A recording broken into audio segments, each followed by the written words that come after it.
Última entrevista de Javier Milei antes de asumir la presidencia el 10 de diciembre. A pocos minutos de viajar a Estados Unidos para tener reuniones diversas en New York, Majul lo entrevista en el Hotel Libertador, donde Javier explica de una manera muy pero muy clara cuál es su plan a partir del 10 de diciembre. Explica también la situación crítica que tiene el país en materia económica y deja muy claro que se vienen momentos difíciles, que hay que hacer un ajuste inexorablemente. Obviamente la mayoría entendemos eso, por eso decidimos cambiar el rumbo del país, de dejar estos gobiernos populistas nefastos que nos llevaron hasta acá. Así que bueno, hay que darle todo el apoyo popular que lo llevó a la presidencia, porque ya desde el gobierno y todas las lacras están organizando paros y marchas para desestabilizar y voltear al gobierno de Javier.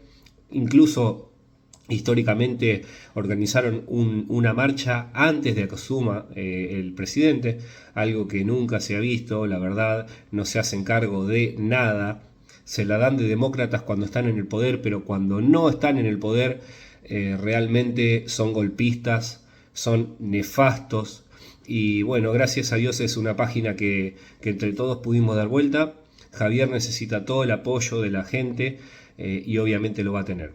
Así que los dejo con la entrevista y nos estamos viendo. Debe estar volando ya hacia los Estados Unidos. Hace muy poquitito que nos las dio, hoy mismo. Mírenla. Presidente, gracias por recibirnos una vez más. ¿Cómo se siente? ¿Cómo siente la presión que debe haber a una semana de haber ganado la elección y a 15 días de asumir como presidente? ¿Cómo sentís la presión? En primer lugar, gracias por la visita, Luis. Es un placer tener esta conversación contigo. Segundo, no siento presión.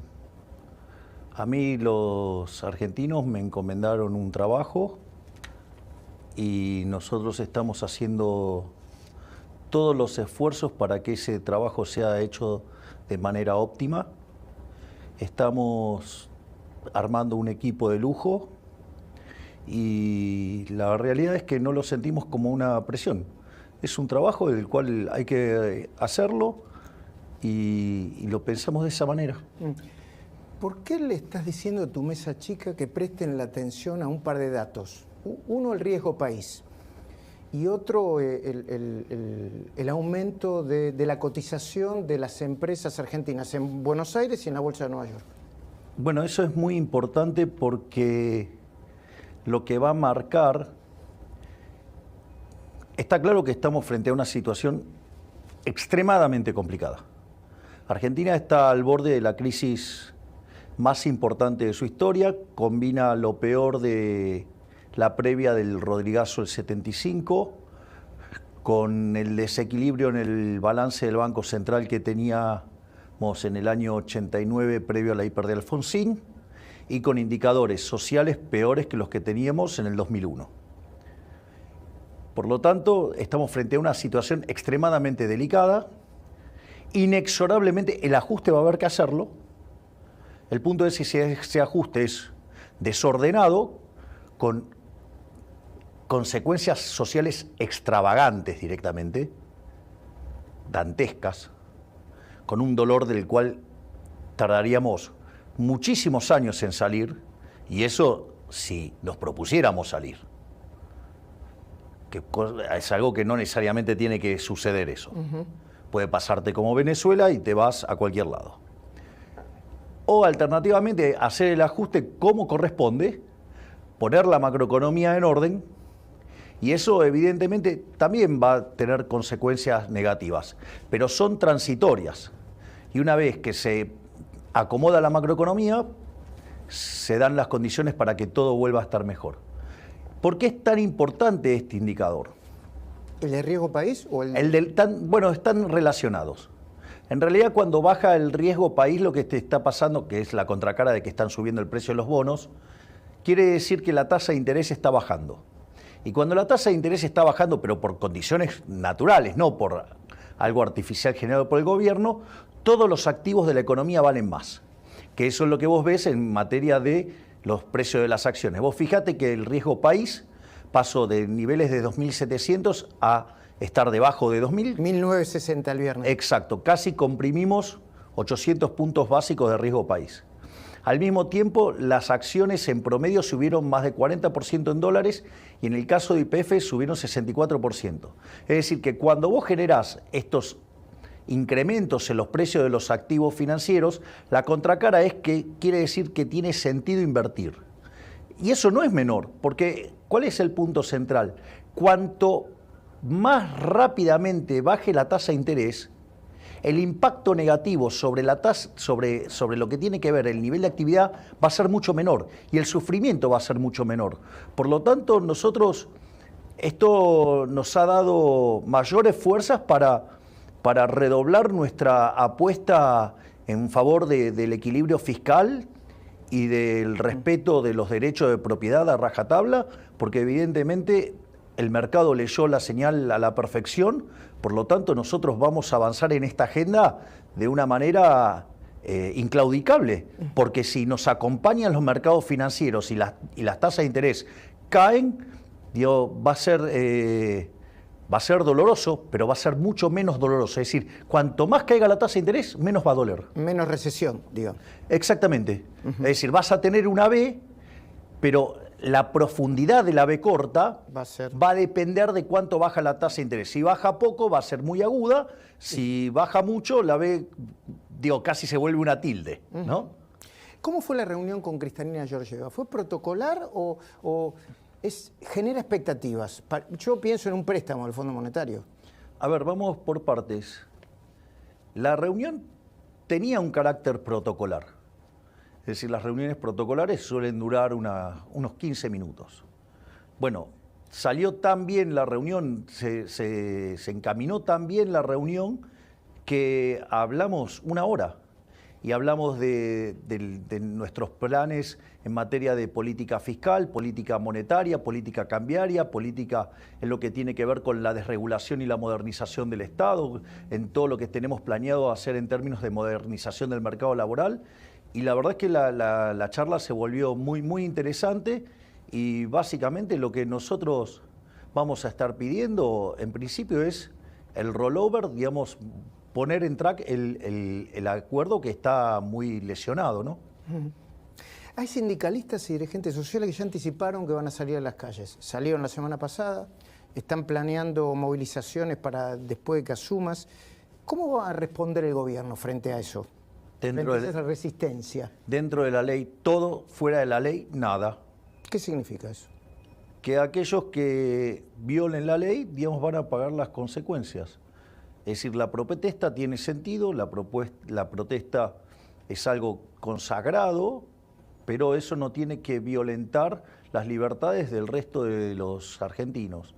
Por lo tanto, y yo creo que además, en la medida que comprendan la naturaleza del desequilibrio que enfrenta la economía argentina, ahí también nosotros vamos a tener que hacer un gran esfuerzo en saber comunicarlo bien.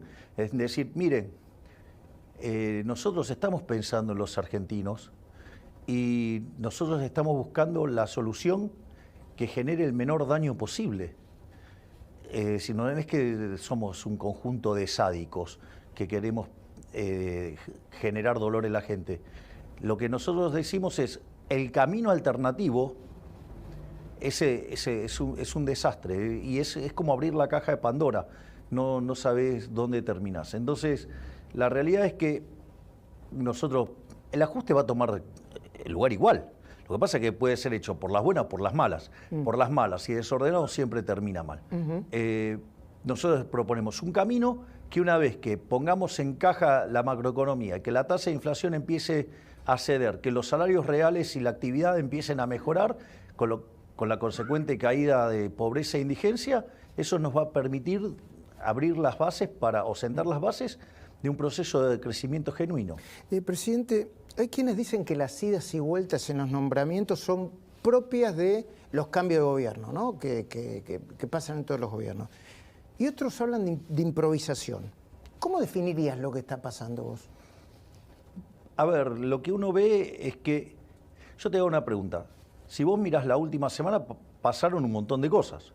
La pregunta es, si pasaron un montón de cosas, vos tenés que ir adaptando, si no, esa inflexibilidad te hace que te estrelles contra la pared. ¿A vos no te asusta eso ni te No, parece? no, es parte de un proceso natural donde nosotros estamos buscando el mejor equipo posible. O sea, nosotros estamos, la verdad que estamos armando un seleccionado.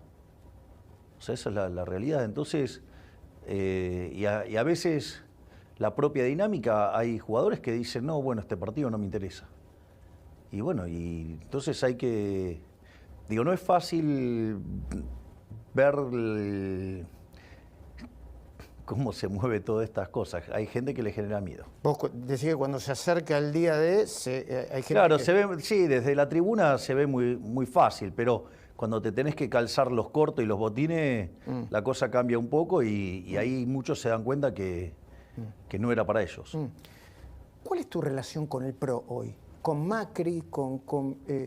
¿Estás hablando con él? ¿Están tratando de integrar los equipos? ¿Hay tiras y aflojes? ¿Cómo lo podés definir? A ver, yo, si me lo permitís, voy desde lo más general a lo más particular. Sí, sí. Yo lo primero que tengo es un profundo agradecimiento tanto para el presidente Macri como para con la señora Bullrich. Ellos tuvieron una actitud extremadamente generosa y yo creo que va a ser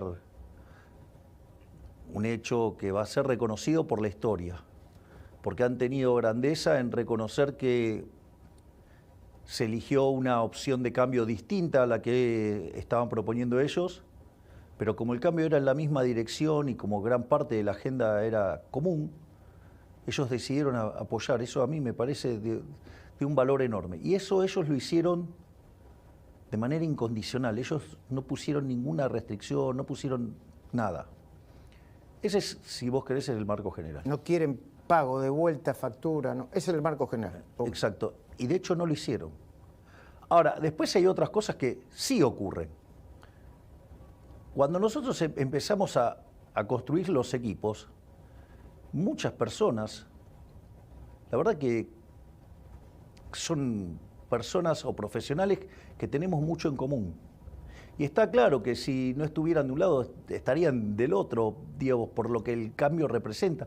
Ten en cuenta que cerca del 90% de la agenda estamos de acuerdo.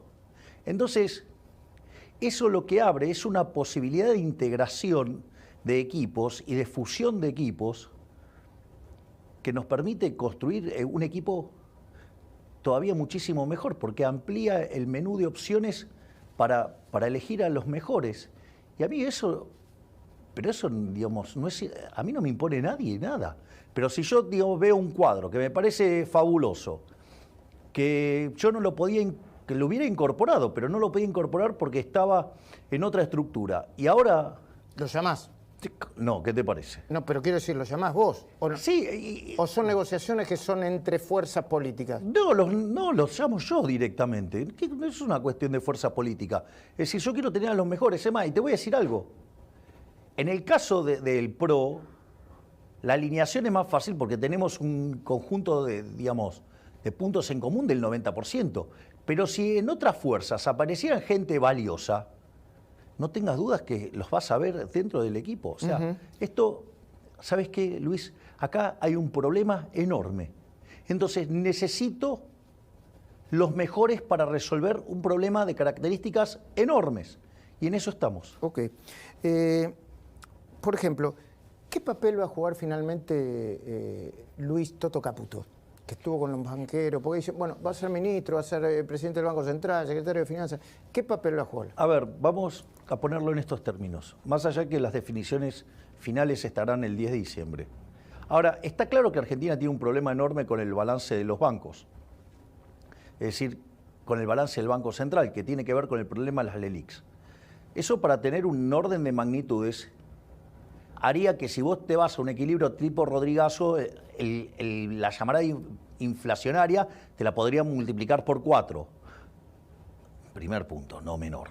Recordemos que el Rodrigazo implicó multiplicar por 6 la tasa de inflación. Sí, Si hoy 4% de pobreza, 25% de pobreza en unos días. Exacto, entonces pensá en lo siguiente. Si el Rodrigazo implicó multiplicar por 3 la tasa de inflación, por lo menos estaríamos hablando de un 1800%. Sí, no, discúlpame. No. Por 6 sí, 1800. Ahora, pero además el problema es del doble del que teníamos en el Rodrigazo, con lo cual estaríamos en 3600. Bueno, ahora ponele un problema en el balance del Banco Central que te la multiplique por 4. Listo, es un desastre. Tenés que desarmar la bola del LELIC por 25.000 millones de dólares aproximadamente. Exactamente. El equivalente. ¿Para qué? Para evitar la hiper. Es clave para evitar la hiper. Digamos, es fundamental. Y al margen de eso, porque además te permite abrir el cepo, y eso hace que te baje la tasa de interés, que te aumente la actividad económica, que te rebote el empleo, que te mejore los salarios reales. Que vayas a una hiper como la que acabas de describir. Exacto. Entonces, necesito a alguien que tenga una muñeca financiera experta. ¿Para qué? Para desarmar ese problema de las LELIQs. Dicho esto, creo que no hay mayor experto financiero en Argentina que Caputo. Luis Toto Caputo. Entonces, es el ideal para desarmar ese problema. Y vos fijate que el otro día tuvo una reunión con 20 banqueros y salieron todos contentos. Es decir, hay principio de solución.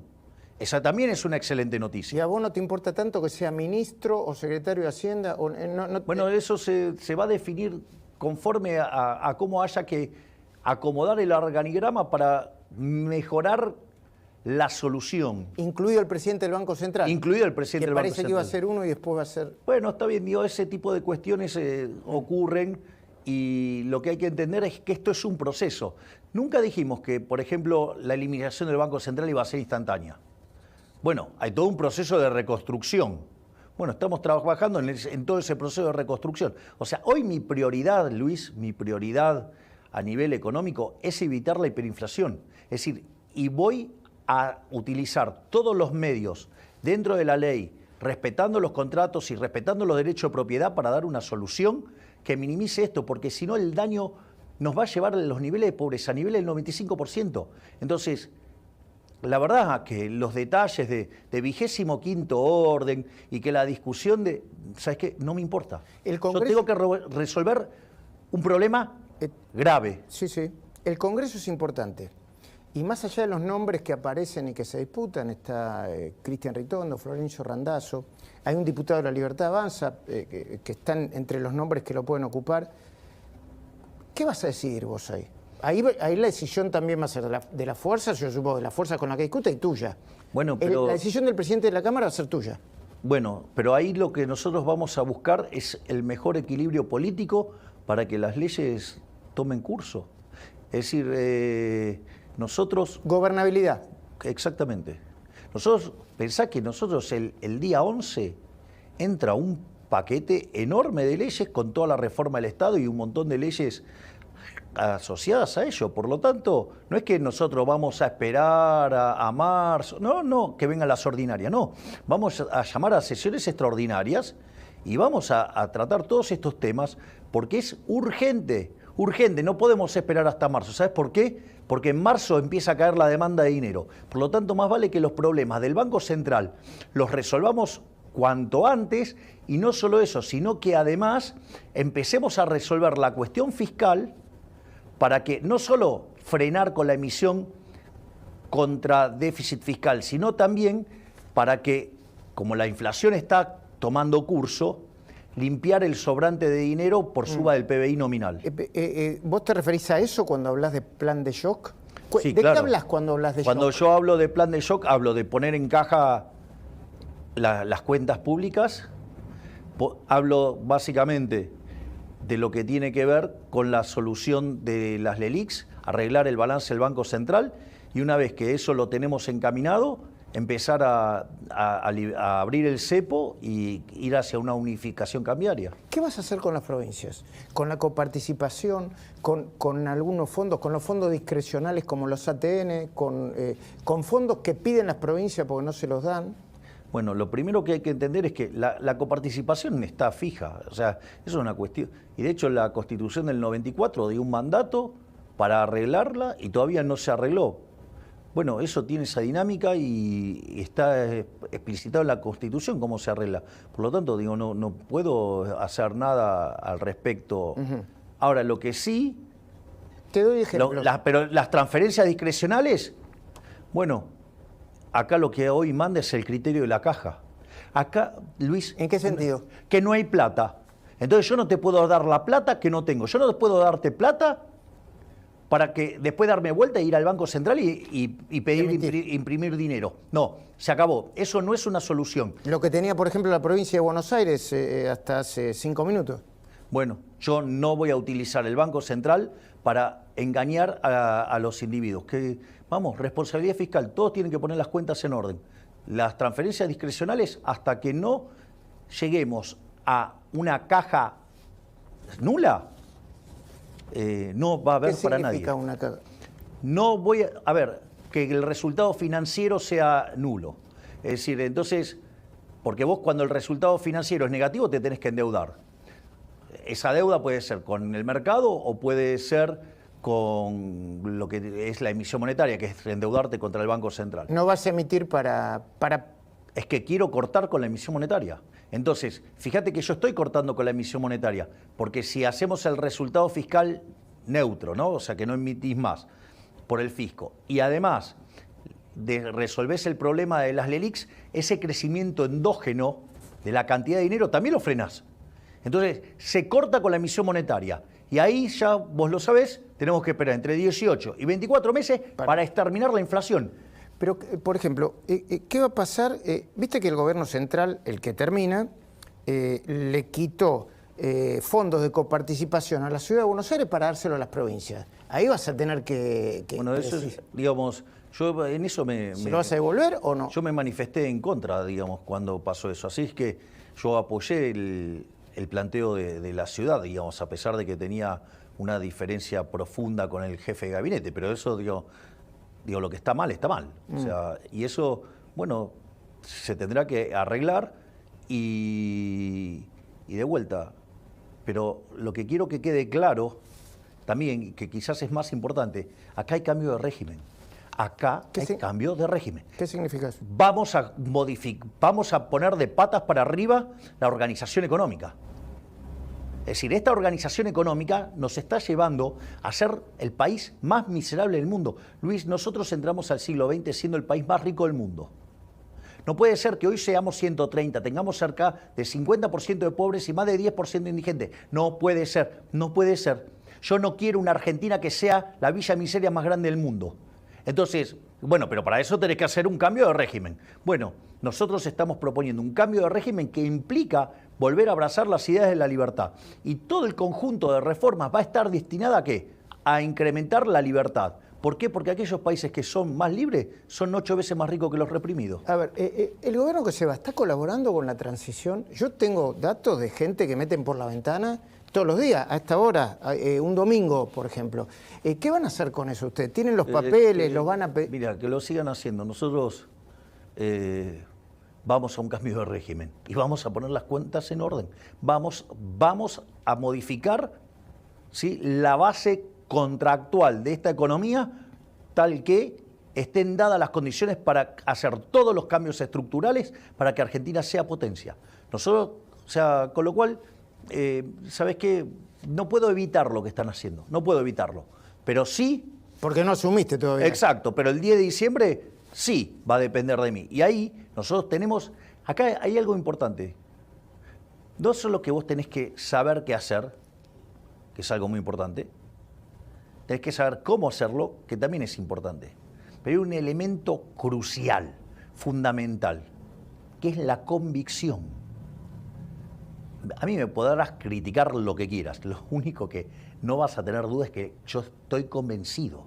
Es decir, yo estoy convencido, yo tengo la convicción de poner de pie a la Argentina volviendo a abrazar las ideas de la libertad, y no que son las que propuso Alberdi en la Constitución del 53. ¿Y no tenés miedo que te metan mucha gente en la calle y que genere una resistencia parecida a las 14 toneladas de piedra, a lo que están anunciando todo el tiempo desde que ganaste las elecciones? Pregunta, cuando vos tuviste que enfrentarte a un desafío grande y que eso después se materializó en un gran logro para tu vida, ¿fue fácil? Bueno, lo que pasa es que la dimensión de lo que querés hacer vos es un poquitito más grande que cualquier cosa que me haya imaginado en mi vida, por ejemplo, porque sos el presidente. Bueno, quizás soy una persona que tiene convicciones un poquitito más grandes también. Yo estoy convencido. Y lo voy a hacer. Porque es la forma en la cual vamos a poner este país de pie. Fíjate que a lo largo de este devenir de los últimos años, en la cual la dinámica de los hechos, el orden espontáneo puro me puso en un sendero que parecía un sueño al inicio, ¿no? Esta la idea de llegar a la presidencia y ahora estoy acá. Nadie cree. Bueno, muy poco. Sí, mi hermana. Y el genio de Santiago Caputo. O sea, sacando esas dos mentes brillantes, pero esto es muy importante. Fíjate que yo recurrentemente usé la figura de Pellegrini. ¿Por qué usé la figura de Pellegrini? ¿Por qué? Pellegrini asume en un contexto de crisis muy profunda y Pellegrini decide hacer lo que hay que hacer. Con lo cual se tiene que comer todos los costos, o sea, le llenaron la cara de dedos. A punto tal que cuando termina su mandato, uno de sus asesores le dice, mire, don Carlos, salga por el costado. Y justo a Pellegrini, que era un señor de carácter fuerte, con lo cual se abrochó el frac, se puso la galera, tomó el bastón y salió por la escalinata principal. Evidentemente, esas 2 cuadras y media la gente le dijo de todo. ¿Cómo lo recuerda hoy la gente? ¿Cómo? El piloto de tormentas. Ese es el modelo. Es decir, alguien que esté dispuesto a hacer lo que tenga que hacer, aun cuando eso implique poner el lomo y que te revienten a palos. Pero, ¿sabes qué? Pero alguien lo tiene que hacer, Luis. Alguien lo tiene que hacer. Te doy un ejemplo. ¿Los planes sociales van a ser entregados directamente a los beneficiarios? Porque eso Sí, te va a poner... Sí. Eso va a ser o sea, todos los tipos, qué sé yo, los Beligoni, los Pérsicos, los Grabois de la vida... Me encanta la pregunta porque hay 2 cosas que hay. La primera es, sí, vamos a terminar con los intermediarios para que no sean además utilizados de la manera que son utilizados. Y la única excepción a lo que yo dije, nadie va a poder gastar un mango de más porque le corto la mano, la única billetera que está abierta es la de Petovelo. Es decir, la única que puede gastar más es la ministra de Capital Humano. ¿Por qué? Porque nosotros, la verdad es que no sabemos cuánto tiempo va a durar esa transición hasta que estabilizamos la economía. Entonces, vos eso no lo puedes hacer sin contención social. Y es la única billetera que está abierta. Eso implica que las otras billeteras, o sea, si la billetera de Capital Humano necesita más plata, se achican las otras, ¿eh? No es negociable el resultado fiscal. Bueno, pero por ejemplo, la obra pública, que según algunos, yo no sé cómo son los números, pero dice que podrían dejar en la calle, si uno termina con la obra pública ya, no sé, 100.000, 200.000, 250.000 personas. ¿Se va a parar en este mismo instante, a partir del 10 de diciembre? ¿O es otra dinámica? Lo que manda es la caja. Si vos, digo, de vuelta, suponete que, Dios no quiera, ¿no? Digo, es un ejemplo, te cayeran a la mitad los ingresos. Digo, vos no venías ahorrando el 50%, así que primero te vas a comer el ahorro y segundo, ¿qué es lo que pasa? Entre comer y pintar la casa, ¿qué haces? Comer, voy a comer. Bueno, entonces voy vamos a tratar de comer. Bueno, mientras que no tengamos plata, no pintamos la casa. Digo, no invertís. No invertís. O sea, a ver, digo, no es que... ¿Sabes lo que pasa, Luis? Que cuando llega el momento de ajustar todo, dice, sí, hay que ajustar. Pero no la mía no. No, bueno, no. Eso decía Macri. Bueno, exacto. Que todos los empresarios se reunían y le decían, sí, hay que ajustar. Sí, pero después le pedían que la mía está, ¿no? Bueno, vamos a cortar donde se puede cortar. Digamos, todas las partidas que se puedan cortar, se van a cortar. O sea, hay que entender que no hacerlo, porque así todos tienen alguna justificación para que su partida no se toque.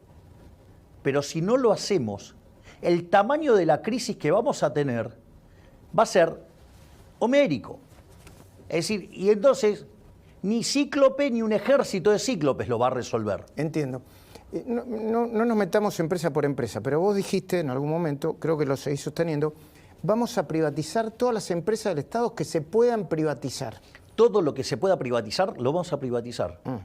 O sea, la función del Estado no es ser empresario. No es ser empresario, porque la lógica del empresario, lo que lo mueve... ¿Sabes cuál es? Digo, ¿conoces el chiste ese? ¿Cuál es el órgano más sensible del ser humano? La billetera. El bolsillo, claro. Bueno, el empresario lo tiene exacerbado. Entonces, si vos tenés pérdidas, ¿qué es lo que pasa? Perdés tu capital. Entonces te movés y le buscás la vuelta, salís, no sé, hacés lo que fuera, pero... Y de última, si perdés, el problema te queda en vos. El problema con el Estado es que cuando pierde plata, te pasa la cuenta y se agranda encima. Entonces no funciona, el sistema de incentivo no funciona. Es un oxímoron hablar de empresa del Estado, no existe eso. Entonces, todo lo que está, digamos, se pueda traspasar al sector privado, va a ser traspasado al sector privado. Ahora, tiene dinámicas, o sea, eso no es un proceso instantáneo. Por ejemplo, el caso YPF. El caso YPF, nosotros tenemos todo un programa de racionalización de YPF, ¿sí? De ponerla en caja y después venderla bien, no, digamos, o sea, vender el estropicio que hizo Kicillof. ¿Me comprendés? Se entiende. 2 o 3 preguntas más porque ya se nos está acabando el tiempo y agradecemos. Estás por viajar en unos minutos. ¿Dónde y para qué? Lo que puedas contar. Sí, el viaje, ahora, primero voy a New York. Voy al OEL, voy a ir a rezar. ¿Qué es el OEL? El OEL es el lugar donde rezaba el Rebe. ¿Quién es el Rebe? El Rebe... Sí, un rabino. Un rabino el Rebe de Lubavitch, sí. Que falleció en 1994. Exactamente. Digamos que ha sido un hombre de gran influencia a nivel mundial, una persona muy, muy, muy espiritual, y él rezaba en la tumba de su suegro. Entonces, muchos vamos y rezamos ahí, y bueno, y básicamente voy a ir a dar las gracias porque, bueno, yo ahora lo puedo decir, cuando fui, lo que yo hice fue pedir que me diera sabiduría, coraje y templanza. Sabiduría para separar el bien del mal, coraje para elegir el bien y templanza para sostenerme ahí. Y que, bueno, y aceptar la voluntad del Creador respecto a lo que sucediera y tomar el lugar que el Creador decida. Bueno, el Creador me puso en un lugar de máxima responsabilidad, así es que voy a dar las gracias y voy a tratar de estar a la altura de las circunstancias y voy a hacer todo para eso. Eso es, digamos, mi parte espiritual. Después de ahí me voy a ir a Washington y voy a tener un montón de reuniones ya estrictamente vinculada a mi actividad como presidente electo o futuro presidente. ¿Probablemente te reúnas con Trump o es una especulación esa? Eso no se va a dar en este viaje, pero la reunión con Trump te diría que es casi un dato. O sea, hay personas que presenciaron esa charla y te diría que saben que es un dato. Hablando de personas que presenciaron esa charla. Está acá, en este lugar, sí. Acá está Fátima Flores, la estamos viendo acá en este momento. No me quiero meter en tu intimidad, pero sí en tu rol de presidente. ¿Dónde vas a vivir? En Olivos. ¿Por qué? En Olivos, y voy a trabajar en Olivos. Es decir, a mí me fastidia mucho todo lo que es el transporte. Digo, esa pérdida de tiempo me pone de muy mal humor, me quita tiempo, y entonces mi idea es, me levanto, desayuno y trabajar hasta que las velas no ardan. Escuché por ahí es cierto, que ibas a tratar de revisar las normas y la Constitución para quitar el rol de primera dama porque te parece algo anticuado, para decirlo de una manera. No lo he declarado públicamente, pero me parece que es un concepto anacrónico porque corresponde a un momento distinto de la historia. Bueno, digamos, Fátima es un excelente ejemplo, digamos, ella en el fondo es una empresaria, digamos, ella es una benefactora social porque ha creado un producto de mejor calidad, un mejor precio, en el cual le brinda satisfacción a una gran cantidad de seres humanos que voluntariamente van y la ven. Entonces, me parece fabuloso que, por ejemplo, ella siga trabajando y que siga manteniendo su actividad, porque justamente es algo que contribuye de manera muy positiva. Entonces me parece que es una figura que corresponde a otros momentos, o sea, pero igual, digamos, no es una batalla en la cual, digamos, o sea, de las primeras, porque la realidad es... Tenemos muchas cosas que hacer. Digo, pero sin lugar a dudas, digo, consultaré a las mujeres sobre la apreciación de esto. O sea, bueno, nuestra ministra de Capital Humano, esa figura no le gusta nada, por decirlo de alguna manera, la de la primera dama. Pero, y a Fátima tampoco. Javier, presidente, probablemente no nos volvamos a ver. Sigo llamándome Sí, Javier, está bien, así es que... te digo presidente. No, yo puedo hacer una reflexión. ¿Cómo no? Si un amigo tuyo cambia de trabajo, ¿lo vas a tratar de manera distinta? Si es el presidente, lo llamo el presidente. Y lo voy a tratar de manera distinta bravo porque... estás, Majul, No, porque tiene menos tiempo. Lo voy a tratar de manera distinta porque tengo... Y no... Dale. Y es natural, porque no. Me dijeron, estuve leyendo por ahí que recibiste 1000 llamados el día que ganaste la elección y no los pudiste contestar a todos. Así ¿Solo que, 1000? Bueno, eso. Ponele. Probablemente sea la última entrevista, no lo sabemos, antes del 10 de diciembre cuando asumas. Ahí tenés la cámara. ¿Qué le dirías a los argentinos antes de asumir? Que el momento que nos toca enfrentar es un momento muy delicado, muy duro, muy crítico, que estamos al borde de la crisis más importante de la historia argentina y que me estoy ocupando activamente para elegir a los mejores para no solo evitar esa catástrofe, sino para ponernos de pie e iniciar el proceso de reconstrucción nacional que a la postre nos vuelva el país más rico del mundo. Gracias, Javier. Muchísimas gracias. Gracias, Luis. Muchísimas gracias. Gracias.